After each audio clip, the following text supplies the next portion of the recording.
मुख्तलिफ खाने के शौकीन तो हम सभी हैं, लेकिन क्या आप बता सकते हैं कि पाकिस्तानी और मगरबी खाने में फ़र्क क्या है? ये हैं Shahid Javed but, Capitol Hill tandoor and grill के हेड शेफ, और ये हैं रॉबर्ट वीडरमायर, फ्रेंच रेस्टोरेंट मार्सेल्स के हेड शेफ।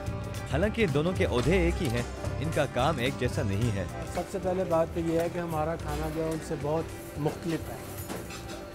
वो लोग ज़्यादा बॉयल और लाइट खाना खाते हैं, यानी उनमें कोई स्पाइसेस नहीं होते।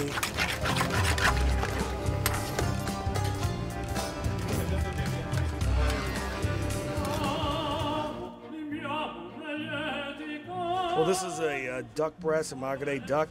रॉबर्ट वीडरमायर का कहना है कि मगरबी खाने में स्पाइसेस के बजाय कुदरती जायकों पर जोर दिया जाता है।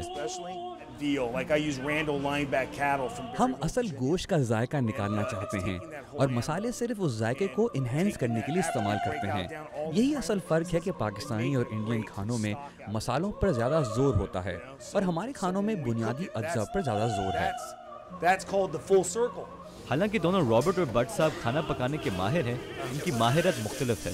जदीद मगरबी खाने में और पाकिस्तानी और इंडियन खाने में कुछ बुनियादी फ़र्क है। जहां पाकिस्तानी खाने में मसाले बहुत इस्तेमाल किए जाते हैं, मगरबी खाने में आमतौर पर सिर्फ नमक और काली मिर्च डाली जाती है।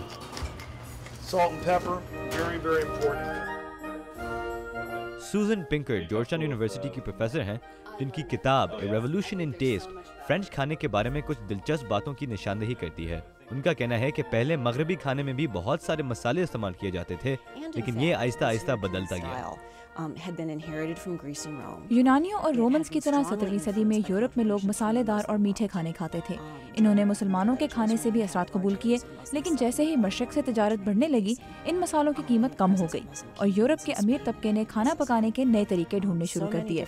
उन्हें ऐसे कुदरती अज्जा जैसे फल, सब्जी और नायाब जानवरों के गोश्त पसंद आने लगे और वो उनके असली जायके को उभारने लगे। सूजन पिंकर का कहना है कि असल में यूरोपी खाना कुछ अजीब है, क्योंकि दुनिया भर के खाने मसालों से ही पकाए जाते हैं। पाकिस्तानी खाने की तरह इन दूसरे खानों का मकसद ही फर्क होता है। जनूबी एशिया का खाना एक नवाले में एक जबरदस्त जायका पैदा करने की कोशिश करता है, जबकि मगरबी खाना मुख्तलिफ लम्हात में मुख्तलिफ जायके देता है। मिसाल के तौर पर पहले आपको चिकन का टेस्ट आएगा, फिर उन सब्जियों का जिनके साथ इस चिकन को पकाया गया है, और उसके बाद एक सॉस इन सारे जायकों को इकट्ठा कर देगी। तो इस तरह ये जायके का एक पूरा सिलसिला होगा, और जिस तरह मौसीकी के मुख्तलिफ सुर होते हैं, उसी तरह आप मुख्तलिफ जायके भी महसूस कर सकते हैं।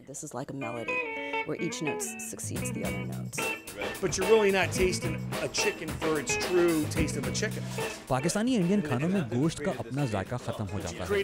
अगर आप चिकन खा रहे हो तो आप चिकन के टेस्ट के लिए नहीं खा रहे, बल्कि मसाले के टेस्ट के लिए खा रहे हैं।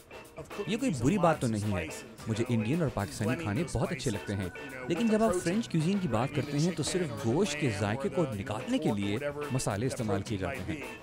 लेकिन हमारे खाने में बहुत सारी ऐसी चीज़ें होती हैं, तकरीबन एक खाना तैयार करने में 10 आइटमों की ज़रूरत होती है। फ़र्क सिर्फ यही है कि वो सॉल्ट और ब्लैक पेपर से खाने को प्रिपेयर कर लेते हैं, और हम लोगों ने मिनिमम 12 आइटमों से खाना तैयार करना है। जैसे ये प्लेट है, ये देखिए ये प्लेट है, ये प्लेट में 1 2 3 4 5 6 7 8 9 10 प्लस 2 ये 12 आइटमें हैं। इनको हमने टुगेदर करके प्रिपेयर करके कुक करके तो आपको रेडी करके ये बिरयानी दी है।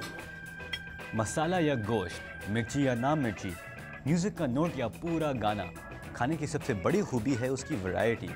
चाहे फ्रेंच पेपर स्टेक खा रहे हों या एक चटपटी चिकन कढ़ाई, हर इलाके का खाने का अपना मज़ा है। तो जैसे फ्रेंच में कहा जाता है, bon appetit. Raza Naqvi, Voice of America, Washington.